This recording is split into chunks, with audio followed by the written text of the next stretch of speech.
నమస్తే SP news కి స్వాగతం. ముందుగా హెడ్లైన్స్.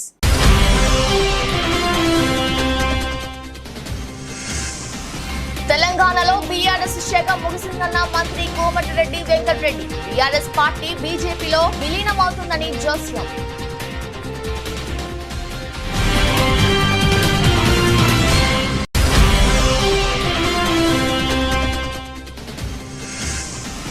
రాయలసీమలో హైకోర్టు కానీ హైకోర్టు బెంచి కానీ ఏర్పాటు చేయాలి. కేంద్ర రాష్ట్ర ప్రభుత్వాలకు విజ్ఞప్తి చేసిన ఏపీసీసీ మీడియా చైర్మన్ తులసిరెడ్డి.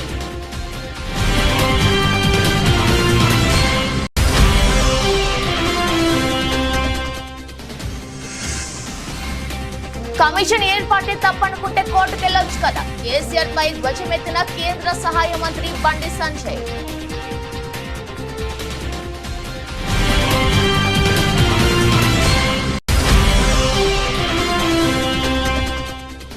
తెనాలిలో అక్రమంగా గంజాయిని విక్రయిస్తున్న నిందితుల్ని అరెస్ట్ చేసిన పోలీసులు. గంజాయి నియంత్రణ కోసం ప్రత్యేక బృందాన్ని ఏర్పాటు చేసినట్లు తెలిపిన డీఎస్పీ రమేష్.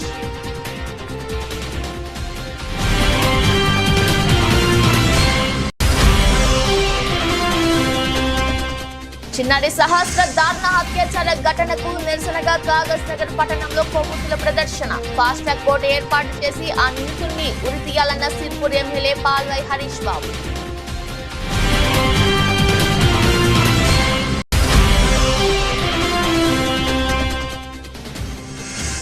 స్కాట్లాండ్ పై ఆస్ట్రేలియా థ్రిల్లింగ్ విక్టరీ. సూపర్ 8 కు ఇంగ్లాండ్. చివరి ఓవర్లో విజయం సాధించిన ఆసీస్.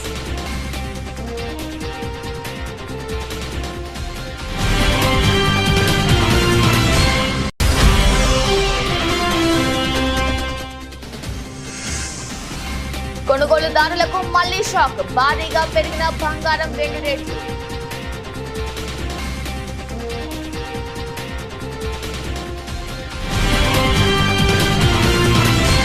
బీఆర్ఎస్ పార్టీ త్వరలో బీజేపీలో విలీనం కాబోతుందని మంత్రి కోమటిరెడ్డి వెంకటరెడ్డి ఆసక్తికర వ్యాఖ్యలు చేశారు. తెలంగాణలో బీఆర్ఎస్ పార్టీ పని అయిపోయిందన్నారు. ఆయన మీడియాతో మాట్లాడుతూ కేసీఆర్ ప్రగతి భవన్ ఫామ్ హౌస్ కి పరిమితమయ్యారని ఎద్దేవా చేశారు. తెలంగాణలో బీఆర్ఎస్ శాఖ ముగిసిందని, హరీష్ రావుకు కాంగ్రెస్ పార్టీని విమర్శించే నైతిక అర్హత లేదన్నారు.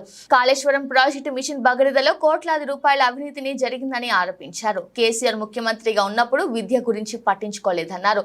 కూలిపోయిన కాళేశ్వరం ప్రాజెక్టుని గాలికి వదిలేశారని విమర్శించారు.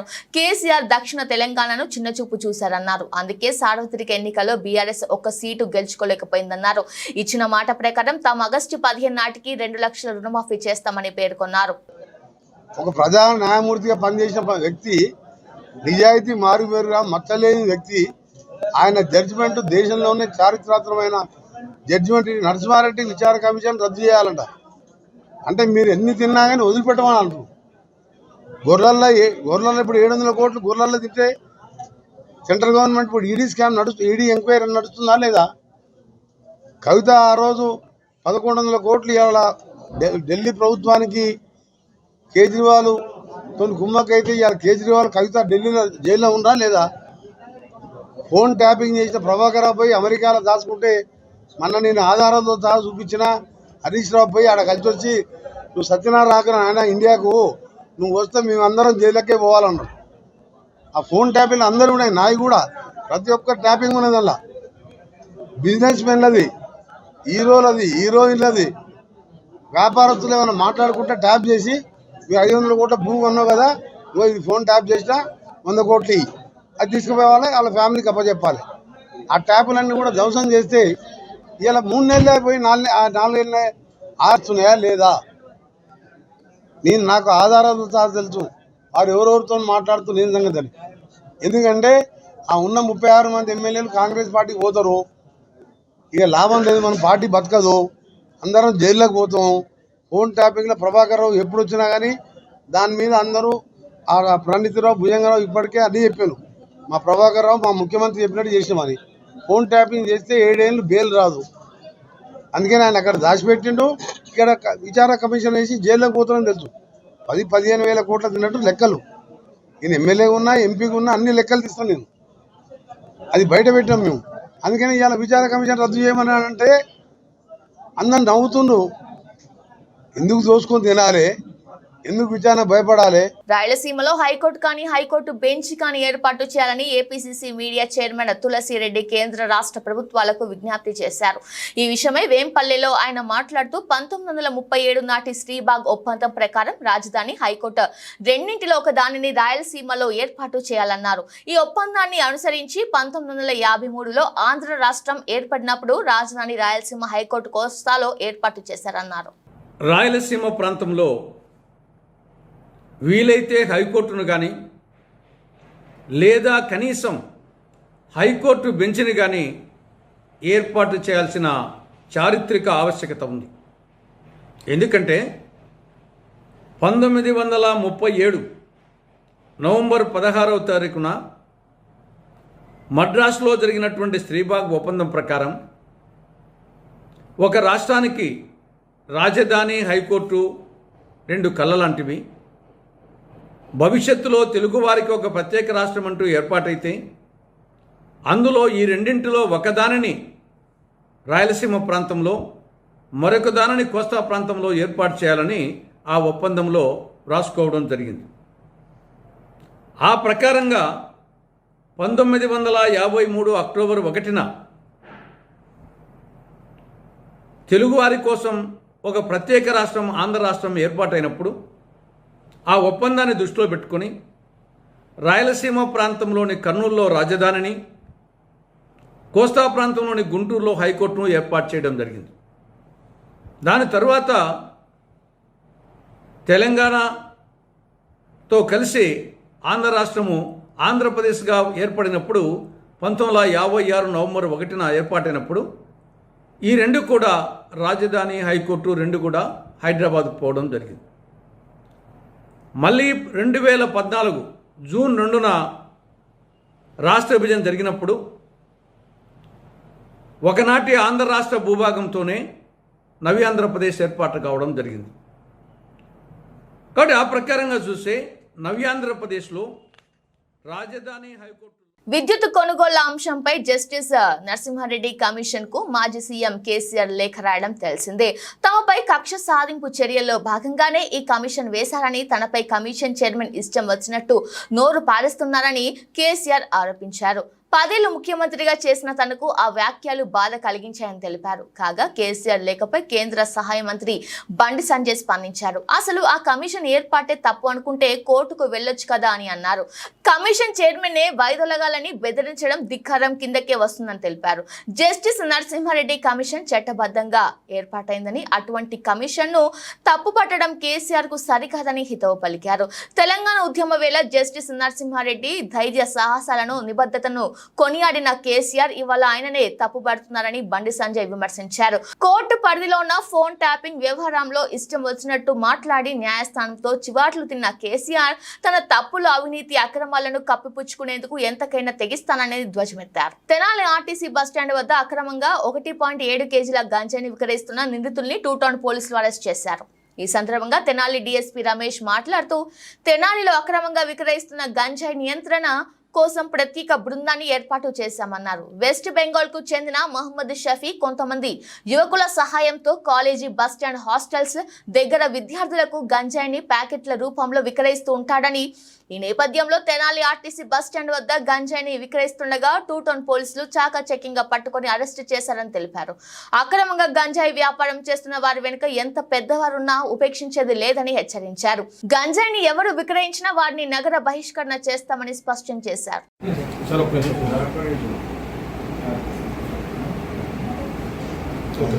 నమస్తే అండి, రమేష్ స్టీపీ తెనాలి. తెనాలి సబ్ డివిజన్ పరిధినటువంటి తెనాలి 2 టౌన్ పరిధిలో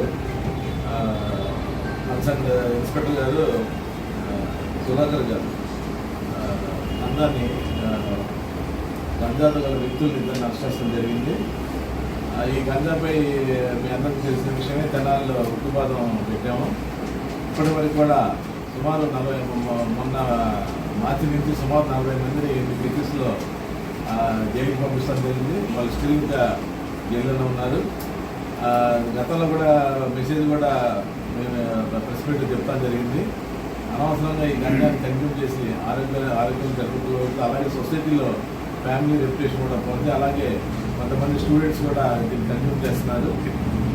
వాళ్ళ యొక్క భవిష్యత్తు కూడా పాడైపోయే అవకాశం ఉంది. కాబట్టి పేరెంట్స్ కూడా మేము అప్పీల్ చేస్తాం తెలుగు పోలీస్ తరఫున పిల్లలు కాలేజీకి వెళ్ళి బయటకు వెళ్ళి ఏమైనా వ్యసనాలకు లోన్ ఉంటారో కూడా చూసుకోవాల్సిన బాధ్యత తల్లిదండ్రులు మరి ఉందని చెప్పి చెప్తాం జరిగింది. అలాగే కాలేజీ యజమాన్యం కూడా వాళ్ళకి ప్రత్యేకమైనటువంటి సెమినార్స్ పెట్టి తర్వాత కౌన్సిలింగ్స్ పెట్టి వాళ్ళలో మార్పులు తేవాల్సిన అవసరం ఉంది.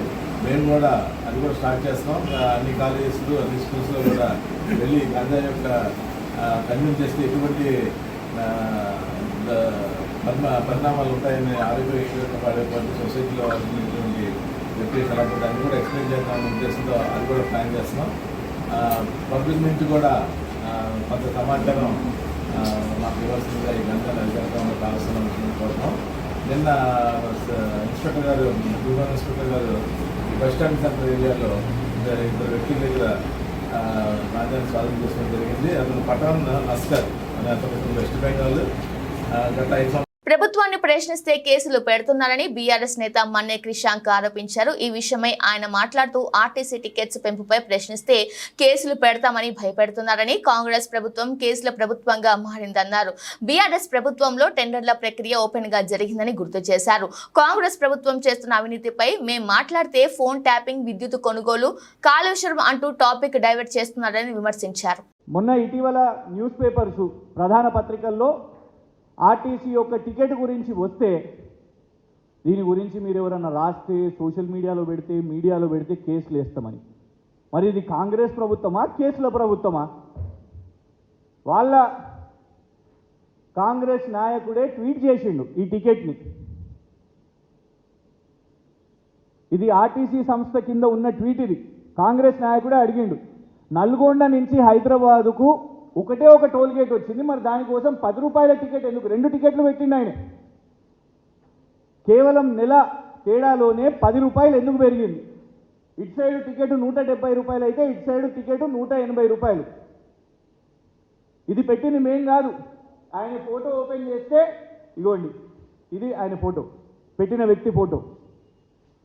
వారే అడుగుతున్నారు ఆర్టీసీ టికెట్ ధర ఇంత పెరిగింది కదా అంటే దీనికి సమాధానం చెప్పక కేసేస్తాం మీ మీద ఇది అడిగితే. ఆర్టీసీ లోగో గురించి కేసేస్తాం అంటారు, ఇంకేదన్నా అంటే కేసు అంటారు. సమాధానం చెప్పండి. మీరు కేసు అంటే అనుమానం వస్తుంది, అందులో లోపటేదో ఉన్నది కావచ్చు అని, గోప్యంగా ఎందుకు ఉంచుతున్నారు అని వివరణ ఇవ్వండి. ఈ యొక్క కాంట్రాక్టుకి సంబంధించి ఎన్ని సంస్థలు వచ్చినాయి, ఎన్ని కోట్ల రూపాయల మొత్తం వ్యాపారం ఇది?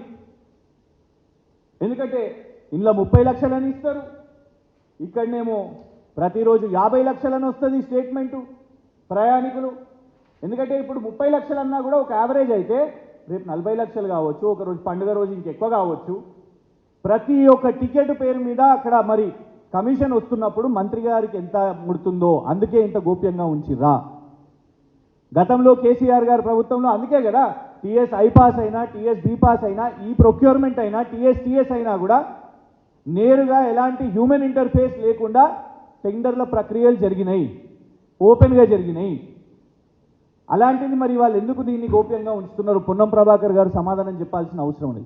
ఆంధ్రప్రదేశ్ ముఖ్యమంత్రి చంద్రబాబు నాయుడు బాధ్యతలు చేపట్టి మొదటి రోజు చేసిన సంతకంపై వైఎస్ఆర్సీపీ పోతుల రమేష్ తీవ్ర స్థాయిలో మండిపడ్డారు. చంద్రబాబు మొదటి సంతకం సామాజిక వర్గాన్ని మోసం చేశారని, జగన్మోహన్ రెడ్డి ముఖ్యమంత్రిగా ఉన్నప్పుడు 10 మందికి ఉప ముఖ్యమంత్రి పదవులు కలబెట్టారని, కూటమి గెలిచిన తర్వాత పవన్ కళ్యాణ్ కి ఉప ముఖ్యమంత్రి కేటాయించడంపై తీవ్ర స్థాయిలో ఆగ్రహం వ్యక్తం చేశారు. మీ మొదటి సంతకమే సామాజిక మోసంపై చేశారు. బీసీ, ఎస్సీ, ఎస్టీ, ముస్లింలని అగౌరవపరిచారు. మీరు 2019లో ఉప ముఖ్యమంత్రి పదవుల్ని మీరిద్దరికి కేటాయించారు. ఒకటి నిమ్మకాయల చినరాజప్ప గారు కాపు సామాజిక వర్గం, కె కృష్ణమూర్తి గారు బీసీ గౌడ సామాజిక వర్గానికి ఇచ్చారు. మీ తర్వాత జగన్మోహన్ రెడ్డి గారు సామాజిక న్యాయం పాటిస్తూ మీకన్నా మిన్నగా మీరిద్దరికిస్తే జగన్మోహన్ రెడ్డి గారు 10 మందికి ఉప ముఖ్యమంత్రి పదవులు ఇచ్చారు. ఆయన 5 ఏళ్ల పాలనలో బీసీ, ఎస్సీ, ఎస్టీ, ముస్లిం, కాపు వర్గాలకి ఉప ముఖ్యమంత్రి పదవులు ఇచ్చి ఆ సామాజిక వర్గాల ఆత్మ గౌరవాన్ని పెంచారు. సామాజిక న్యాయం చేశారు. సోషల్ ఇంజనీరింగ్ లో ఆయన విప్లవాత్మకమైనటువంటి మార్పులు తెచ్చేటువంటి ప్రయత్నం చేశారు. మీరు అంతకన్నా మిన్నగా చేయాలి. కానీ బీసీ, ఎస్సీ, ఎస్టీ, ముస్లిం వర్గాలకి ఉప ముఖ్యమంత్రి పదవులు ఇవ్వకుండా కేవలం పవన్ కళ్యాణ్ గారికి మాత్రమే ఉప ముఖ్యమంత్రి పదవి ఇచ్చి బీసీలని, ఎస్సీలని, ఎస్టీలని, ముస్లింలని మీరు అవమానించిన మాట వాస్తవం. ఈ వర్గాలకి కేబినెట్ కూర్పులో ఉప ముఖ్యమంత్రి పదవులు ఎందుకు ఇలా? గతంలో మీరు ఒక బీసీకి, ఒక కాపు సామాజిక వర్గానికి చెందిన వారికి ఉప ముఖ్యమంత్రి పదవి ఇచ్చారు కదా. మీకన్నా మిన్నగా జగన్మోహన్ రెడ్డి గారు మరి 10 మందికి ఉప ముఖ్యమంత్రి పదవులు ఇచ్చారు. బీసీ, ఎస్సీ, ఎస్టీ, ముస్లింలని గౌరవించారు, సామాజిక న్యాయం చేశారు. కానీ మీరు మాత్రం అధికారం చేపట్టినటువంటి మొదటి రోజే సామాజిక మోసం చేశారు. బీసీ, ఎస్సీ, ఎస్టీ, ముస్లింలకి ఎందుకు ఉప ముఖ్యమంత్రి పదవులు ఇవ్వలేదో మీరు ఈ రోజున రాష్ట్రంలో ఉన్నటువంటి ఈ వర్గాలందరికీ కూడా సమాధానం చెప్పాలి. పెద్దపల్లి జిల్లా సుల్తానాబాద్ మండలం కాట్నాపల్లి గ్రామంలో గల ఓ రైస్ మిల్లులో దహేగా మండలానికి చెందిన చిన్నారి సహస్ర దారుణ హత్యాచార ఘటనకు గుర్తైన విషయం తెలిసింది. దీనికి అనుగుణంగా కొమరం భీం ఆసిఫాబాద్ జిల్లా కాగజ్ నగర్ పట్టణంలోని రాజీవ్ గాంధీ చౌరస్తాలో దహేగా మండలానికి చెందిన చిన్నారి సహస్ర దారుణ అత్యాచార సంఘటనకు నిరసనగా కొవ్వొత్తుల ప్రదర్శనను నిర్వహించడం జరిగింది. ఈ సందర్భంగా సిరిపూర్ శాసనసభ్యులు డాక్టర్ పాల్వై హరీష్ బాబు మాట్లాడుతూ సమాజంలో ఇటువంటి మానవ మృగాలకు తావు లేకుండా చేయాల్సిన అవసరం ఎంతైనా ఉందన్నారు. ఫాస్ట్ ట్రాక్ కోర్టు ఏర్పాటు చేసిన ఆ నిందితుడిని ఉరి తీయాల్సిన అవసరం ఉందని తెలియజేశారు. అలాగే ప్రభుత్వం సహస్ర కుటుంబ సభ్యులను అన్ని విధాలుగా ఆదుకోవాలని అన్నారు. సుల్తానాబాద్లో ఒక రైస్ మిల్లులో నిన్న జరిగిన దారుణ ఘటన సభ్య సమాజాన్ని తలదించుకునేలా చేసింది. దహేగాం మండల కేంద్రానికి చెందిన కూలీ దంపతులు వారి బిడ్డ సహస్ర చిన్నారి 6 సంవత్సరాల పాపను అపహరించిన దుండగుడు అత్యాచారం చేసి చంపడం జరిగింది. వెంటనే మేము డిమాండ్ చేసేది ఏంటంటే ప్రభుత్వం వారి కుటుంబాన్ని ఆదుకోవాలి. అట్లనే నిందితుని కఠినాతి కఠినంగా శిక్షించడానికి ఫాస్ట్ ట్రాక్ కోర్టు ఏర్పాటు చేసి ఆయన ఉరి శిక్ష పడే విధంగా చేయాలని డిమాండ్ చేస్తున్నాం. దాంతోనైనా ఇటువంటి దారుణమైన ఘటనలు పునరావృతం కాకుండా చూడవచ్చని మేము అనుకుంటున్నాము. కాబట్టి ప్రభుత్వం చొరవ తీసుకోవాలి, పోలీసు అధికారులు చొరవ తీసుకోవాలి. సమాజంలో ఇటువంటి పొరపాట్లకి, ఇటువంటి విపరీతమైన చర్యలు పాల్పడే వారికి స్థానం ఉండవద్దు అని విషయం గుర్తించాలి. కోర్టులు కూడా ఈ స్పెషల్గా ఈ విషయాన్ని గుర్తించి కఠినమైన శిక్ష విధించాలని డిమాండ్ చేస్తున్నాం. నారాయణపేట జిల్లా ఉట్కూరు మండలం చిన్నపొడ్ల గ్రామంలో జరిగిన హత్య భూ తగాదాల కారణంగా జరిగిందని ఎస్పీ యోగేష్ గౌతమ్ అన్నారు. శనివారం ఉట్కూరు పోలీస్ స్టేషన్లో ఏర్పాటు చేసిన విలేకరుల సమావేశంలో హత్యకు కారణమైన వారిని అరెస్టు చేసి మీడియా ముందు ప్రవేశపెట్టి హత్యకు దారితీసిన వివరాలను వెల్లడించారు.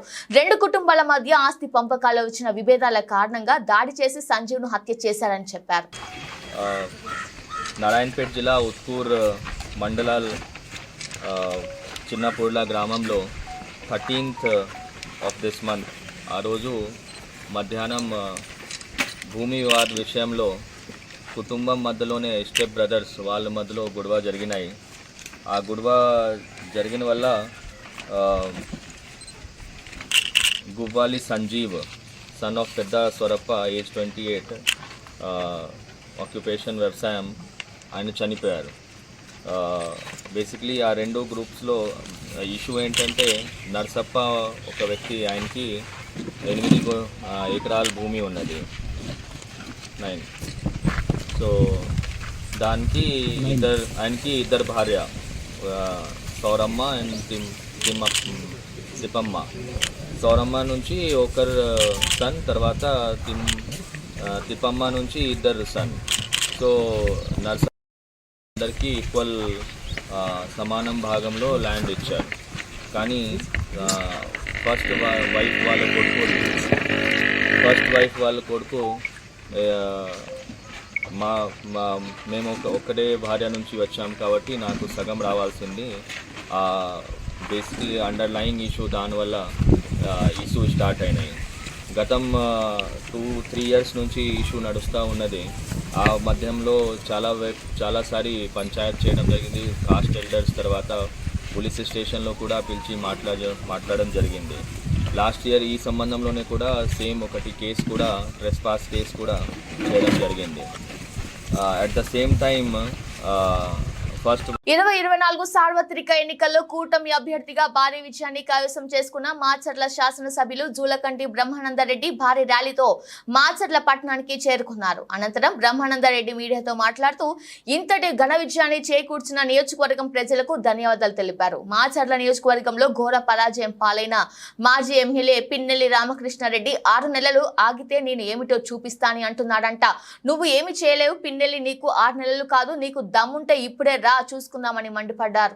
దుర్మార్గంతో దౌర్జన్యంతో దోపిడీ పరిపాలనే వ్యతిరేకంగా ఈరోజు ఈ రాష్ట్రానికి అభివృద్ధి కావాలి, మా బిడ్డలకి భవిష్యత్తు కావాలి, ఈ రాష్ట్రానికి సంక్షేమం కావాలి, మేము ఈ బానిస సంఖ్యల నుంచి బయటపడాలని ఒకే ఒక ఉద్దేశంతో ఈరోజు ప్రజలందరూ కూడా మరి తెలుగుదేశం ఎన్డీఏ కూటమికి అఖండమైన మెజార్టీ మరి ఇచ్చి 164 సీట్లు ఇచ్చి ఆశీర్వదించారు. ఈరోజు చంద్రబాబు నాయుడు గారు మొట్టమొదటి సంతకం ఏదైతే ఈ రాష్ట్ర యువతని 5 సంవత్సరాలుగా ఈ వైసీపీ పరిపాలన మోసం చేసిందో దాని మీద మెగా డిఎస్సి మీద 16,000 ఉద్యోగాలు ఈ యువతకి ఇచ్చేదానికి మరి తొలి సంతకం పెట్టడం, అలాగే భవిష్యత్తులో అధికారంలోకి వస్తే వైసీపీ ఆలోచన ఏంటంటే ల్యాండ్ టైటిలింగ్ యాక్ట్ను పెట్టి ప్రజలందరి ఆస్తుల్ని కూడా తాకట్టు పెట్టి మళ్ళీ అప్పులు తేవాలనే దుర్మార్గపు ఆలోచన ఏదైతే చేసిందో ల్యాండ్ టైటిలింగ్ యాక్ట్ని రద్దు చేయటం. మూడవది మరి పేదలకి ఒక్కసారిగా 1000 రూపాయలు పెన్షన్ని పెంచుతూ ఎన్నికల ముందు ఏదైతే వాగ్దానం చేశారో పెరిగిన ధరలు మరి ఆర్థిక పరిస్థితుల్ని దృష్టిలో ఉంచుకొని పేదలందరికీ కూడా అవ్వాతాతలందరికీ కూడా మొట్టమొదటి నెల జూలై నెలలో 7,000 రూపాయలు, తరువాత నుంచి 4,000 రూపాయలు ఇవ్వటానికి మరి తెలుగుదేశం పార్టీ మంత్రివర్గం చంద్రబాబు నాయుడు గారి నాయకత్వంలో నిర్ణయించింది. ముస్లింలు హిందూ యువకులపై చేసిన దాడికి పోలీసుల వైఫల్యానికి నిరసనగా మెదక్ పట్టణ సంపూర్ణ బంద్ కు బీజేవైఎం విశ్వ హిందూ పరిషత్ బజరంగ దళ్ పిలుపునిస్తున్నట్లు బీజేపీ జిల్లా అధ్యక్షుడు గడ్డం శ్రీనివాస్ తెలిపారు. ఆయన మాట్లాడుతూ వ్యాపార వాణిజ్య సంస్థలు ప్రజలు సహకరించాలని కోరారు. పట్టణ నాయకులు తదితరులు పాల్గొన్నారు. ఫస్ట్ మేము తెమాన్లో అయినప్పుడు ఒక బండి వచ్చింది, అందులో ఆవులు ఉన్నాయి, ఇవి ఎక్కడికి రాని అడిగినాం. వాడు ఒకటి వచ్చి కొట్టిండు, వాడు ఆపినందుకే కొట్టిరు. మనలో 15 మంది ఉండే, వాడు ఒక నెత్తి మీద కొట్టిండు, ఒకటి కొడిచిని పోయిండు. కత్తులు ప్రతి ఒక్క దగ్గర కత్తులు ఉన్నాయి, మేము కట్టెలు పట్టుకున్నాం. ఇప్పుడు ప్రతి ఒక్క పోలీసు వాడు వచ్చి గుంజేస్తుండు, ప్రతి ఒక్క నన్ను కూడా కొట్టిర్రు. వాడు పొడిచిన అయితే మనం ఊకునేయలేదు. ఏ ఒక్క గోమాతను కూడా రోడ్డు మీద నుంచి దాటనియదు.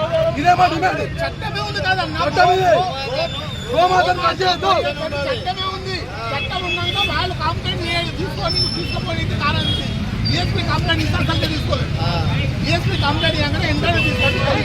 ఎస్ఐ కూడా వచ్చి కొడుతుండు, కొట్టాలకే కూడా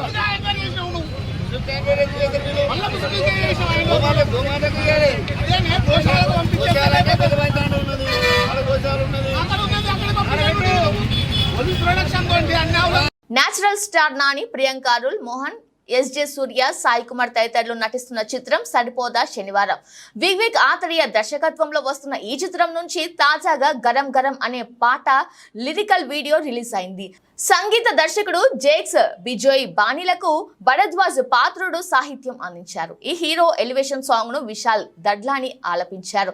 డివివి ఎంటర్టైన్మెంట్ బ్యానర్ పై విలక్షణమైన కథతో తెరకెక్కుతున్న సరిపోదా శనివారం చిత్రం ఆగస్టు 29న వరల్డ్ వైడ్ గ్రాండ్ గా రిలీజ్ కానుంది. బంగారం వెండి కొనుగోలుదారులకు మళ్లీ షాక్ ఎదురైంది. ఎందుకంటే గత కొన్ని రోజులుగా తగ్గిన బంగారం వెండి ధరలు మళ్లీ పుంజుకున్నాయి. గోల్డ్ సిల్వర్ రేట్లలో రికవరీ కనిపిస్తోంది. 2 రోజుల క్షీణత తర్వాత మార్కెట్లో బలమైన పెరుగుదల నమోదైంది. దీంతో తెలంగాణ రాజధాని హైదరాబాద్ లో 22 క్యారెట్ల బంగారం ధర 610కి పెరిగి 66,500కి చేరుకుంది. ఇక 24 క్యారెట్ల గోల్డ్ రేట్ 72,550గా ఉంది. గ్లోబల్ మార్కెట్ల సానుకూల ధోరణులతో పాటు పలు అంశాల నేపథ్యంలో భారత మార్కెట్లో బంగారం ధరలు పెరిగాయి. ఐసీసీ T20 వరల్డ్ కప్ 2024లో డిఫెండింగ్ ఛాంపియన్ ఇంగ్లాండ్ సూపర్ 8 దశలో అడుగుపెట్టింది. ఆదివారం స్కాట్లాండ్ పై ఆస్ట్రేలియా చివరి ఓవర్లో ఉత్కంఠ భరిత విజయం సాధించడంతో ఇంగ్లాండ్ కు మార్గం సుగమమైంది. తొలుత బ్యాటింగ్ చేసి స్కాట్లాండ్ నిర్దేశించిన 181 పరుగుల లక్ష్యాన్ని ఆసీస్ ఆటగాళ్లు 19.4 ఓవర్లలో 5 వికెట్లు కోల్పోయి ఛేదించారు. 49 బంతులు ఎదుర్కొన్న ట్రావిస్ హెడ్ 5 ఫోర్లు 4 సిక్సర్లు సహాయంతో 68 పరుగులు బాదాడు. ఇక మార్కస్ స్టోయిన్స్ 29 బంతులు ఏకంగా 59 పరుగులు బాదాడు. ఇందులో 9 ఫోర్లు 2 సిక్సర్లు ఉన్నాయి. వీరిద్దరూ కీలక దశలో అవుట్ అయినప్పటికీ టీమ్ డేవిడ్ చివరి వరకు క్రీజ్ లో ఉండి ఆస్ట్రేలియాను విజయ తీరాలకు చేర్చారు. స్కాట్లాండ్ బౌలర్ల మార్క్ వాట్, సఫియాన్ షరీఫ్ చెరో 2 వికెట్లు, బ్రాడ్ వీల్ 1 వికెట్ తీశారు. కాగా స్కాట్లాండ్ పై ఆస్ట్రేలియా గెలుపుతో ఇంగ్లాండ్ కు కలిసి వచ్చి సూపర్ 8 దశలో అడుగుపెట్టింది. బులెటిన్ ముగించే ముందు హెడ్లైన్స్ మరోసారి.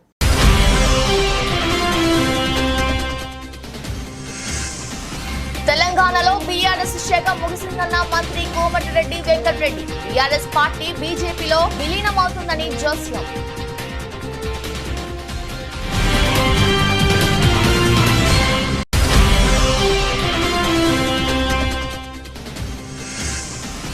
రాయలసీమలో హైకోర్టు కానీ హైకోర్టు బెంచి కానీ ఏర్పాటు చేయాలి. కేంద్ర రాష్ట్ర ప్రభుత్వాలకు విజ్ఞప్తి చేసిన ఏపీసీసీ మీడియా చైర్మన్ తులసిరెడ్డి.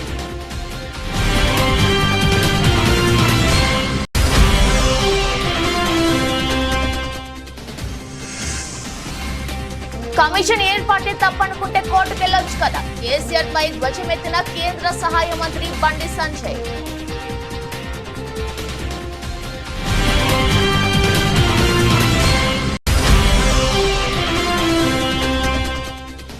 తెనాలిలో అక్రమంగా గంజాయిని విక్రయిస్తున్న నిందితుల్ని అరెస్ట్ చేసినట్టు పోలీసులు. గంజాయి నియంత్రణ కోసం ప్రత్యేక బృందాన్ని ఏర్పాటు చేసినట్లు తెలిపిన డీఎస్పీ రమేష్.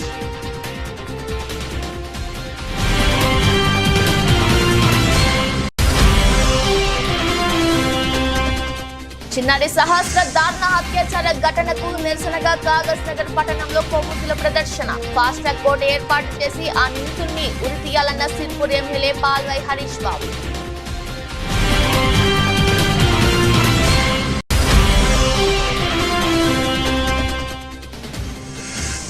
స్కాట్లాండ్ పై ఆస్ట్రేలియా థ్రిల్లింగ్ విక్టరీ. సూపర్ 8 కు ఇంగ్లాండ్. చివరి ఓవర్లో విజయం సాధించిన ఆసీస్.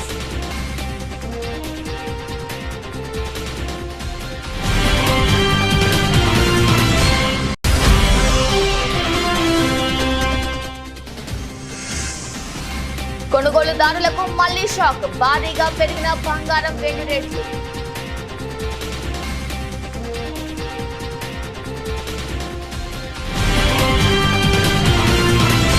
ఇది వాల్చి బులెటిన్. మరో బులెటిన్ లో మళ్ళీ కలుద్దాం. అంతవరకు చూస్తూనే ఉండండి. నమస్కారం.